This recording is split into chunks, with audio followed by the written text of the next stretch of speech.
According to a Reuters report, Sinusha is expected to be removed off the blacklist by the European Union. Your thoughts? Well, I would be very happy if that happens.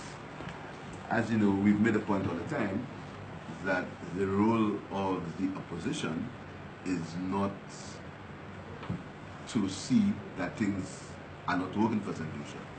But I want to maintain that the reason why St. Lucia remained on the blacklist for so long was because of the negligence of the government and the failure of the government to meet the commitment that they were asked to meet by the EU. You may recall that Barbados and Grenada won the list together with St. Lucia, and both Barbados and Grenada came out before St. Lucia. And the St. Lucia knew very well why they were on the blacklist. They were on the blacklist because of the base erosion and profit strategies that they were using, and the EU found that these were not compatible. All St. Lucia had to do is to write that letter of commitment from the time the first blacklist came out, and St. Lucia would not have remained on that list for so long.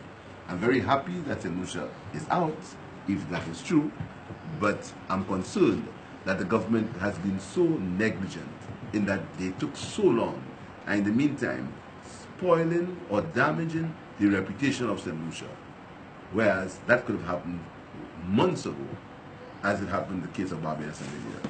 But I'm pleased that if it happens, and I hope the government learns from that lesson, and understand that it's okay to play local politics, but facts are facts, and St. Lucia was negligent.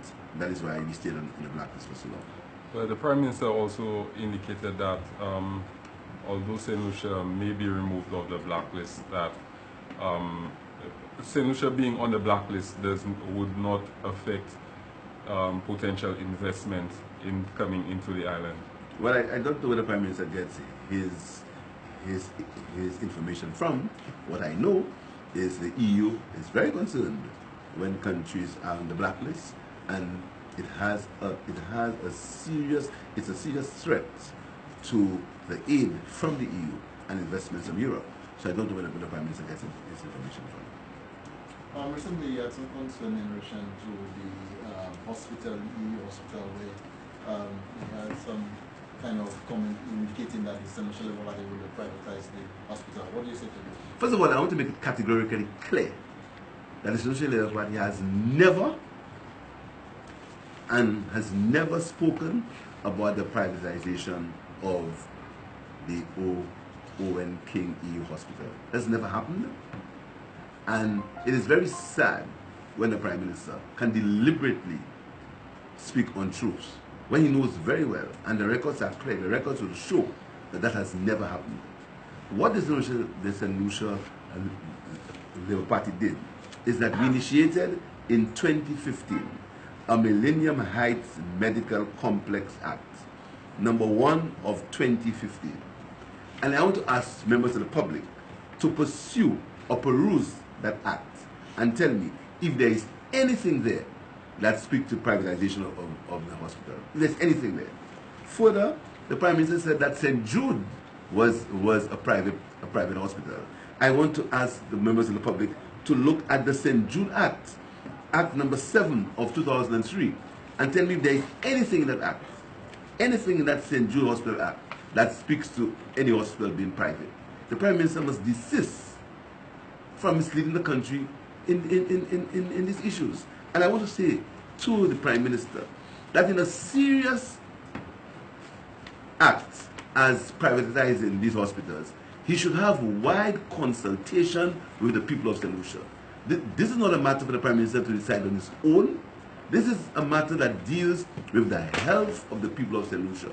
The people who can't afford, the people who are not privileged to be able to go to Miami or even Martinique to seek medical attention. The Prime Minister must not pursue that privatization if he doesn't have as broad consultation as ever. And our party is saying that when we get back into government, we will look at all these arrangements because you can't take such a serious step without consulting the people of St. Lucia. That's a matter of life and death. And if you are on the verge of making it private, hospitals are not businesses. If you want to make it private, where being private means profit, and if the hospital is privatized, that means it has to work on profit. And profit means the expenses must be less than the income. And if that happens, the cost of medical care will increase. And people who can't afford will not be able to afford. Again, I'm urging the Prime Minister to have the widest possible consultation before he embarks on such a serious step. And the Labour Party will review all arrangements made to privatize the hospitals in St. Lucia. Mr. Pierre, that's a serious accusation for the Prime Minister to accuse the opposition party of conceptualizing that idea. But you know, it's not the first time the Prime Minister has made these accusations. That's the Prime Minister. The Prime Minister says whatever he wants. The Prime Minister believes that he can see whatever he wants, and the people of St. Lucia will believe him, even though the facts are clear. I want to ask you again to look into any of these acts, any of them, and tell me where is there talk of privatization. This never happened. And for the Prime Minister to just openly say that, it's bizarre. The Prime Minister must understand that he cannot just say whatever he wants because he wants to seek political mileage. We're speaking about the health of the country, the health of the people of St. Lucia, the health of the people of the South. And that is important. You can't play politics of health. So have you got any information that the Prime Minister is going to privatize or has the Prime Minister indicated that, yes, he's going to privatize the hospital? Because we're hearing this and then another to come up. I am reliably informed, and I think the Prime Minister confirmed it. I don't know if I have been reliably informed that the Prime Minister, if he hasn't, he's on the verge of signing a letter of giving an undertaking to a private entity to run the Owen King Hospital in St. Lucia. Is it a local entity or regional or international entity? I understand it is not a local entity. The nurses, the issue with the nurses having to reapply for the positions when the hospital is commissioned. Well, all I can tell you is that it will be very sad if the nurses are sent home.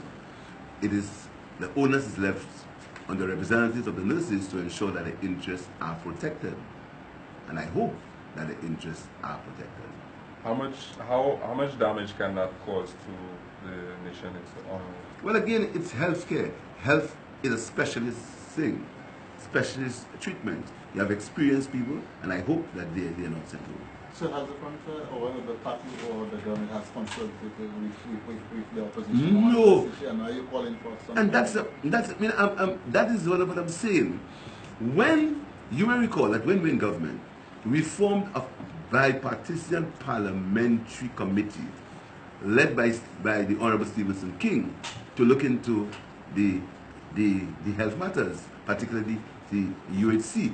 You see, there are some matters that must be out of the political divide.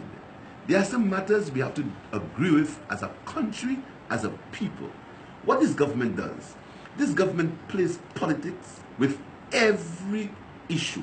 This government interferes in everything to gain political gain. This government embarks on vindictiveness. This government embarks on making people cry just for political gain. On the matter of health, and history is replete with examples when we were in opposition, how we handled these matters. When it came to the CIP, there was a bipartisan approach. When it comes to health, that is in these matters, the government should not go on a course of its own. And when the truth is put to light, the government denies it or puts a counter argument which is not true, as is the case in the privatization of the medical services in St. Lucia. So are you calling for some kind of dialogue? Are you calling that they repeal? What are you saying? I am saying to the Prime Minister, I'm urging him to tread very carefully with the health of the people of the country. And I'm also saying to any entity that the Labour Party will review any arrangement made when it comes to privatization of the health services in St. Lucia. There were, rather than universal health care, he proposed a universal insurance scheme. Your thoughts Well, again, to this? These are words that the Prime Minister just bandies around. Universal insurance, these kind of things.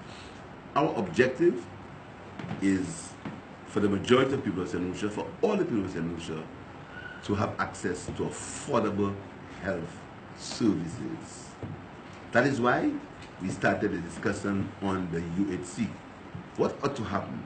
Any serious government would have continued discussion on these issues instead of going on a frolic of their own. So, Mr. Pierre, it's 2018. SLP was in government for 2 terms and 1 term before. Just to make the record straight. Let's put the record straight. Yeah. My bad. And yet we're still unclear as to whether we'll be seeing universal health care in St. Lucia or not. I mean, that would be bad on both administrations, wouldn't you say? No, I wouldn't say so. I would have said that the Labour Party started the process of universal health, of UHC. We started it when we started it with a trial with hypertension and diabetes. We started it. It was a process. There was a task force that was formed. All these records are there. You see, I wouldn't come and sit here and tell you the matter of healthcare is simple and something that all governments can do with the stroke of a pen. What I can tell you is that our party started a process of dialogue.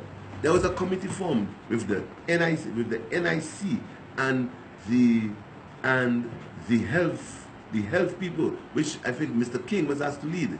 Before that, there were discussions. What I'm saying to you is the government cannot sit in a boardroom and for their own political upmanship make these kinds of decisions that will impact on the majority of people in St. Lucia. That's all I'm saying. I'm saying to you that we understand the government must take its decisions. But when decisions are so far-reaching, the government should consult as to who they should consult. The government, it's up to them to decide who they have to consult.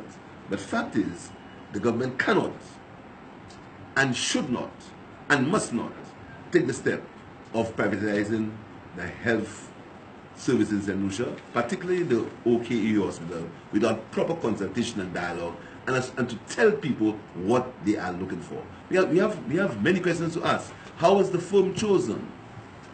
Who are the principals of the firms, if that's true? Who are the shareholders? What's the track record? There are many things we have to ask. And if these things are transparent and put in the open, then the public can come to a decision. The Prime Minister is just a custodian of power for the time being. The country doesn't belong to him. He's been entrusted with governing the country for the time being. No matter how long the time being is, but the fact is it's for the time being.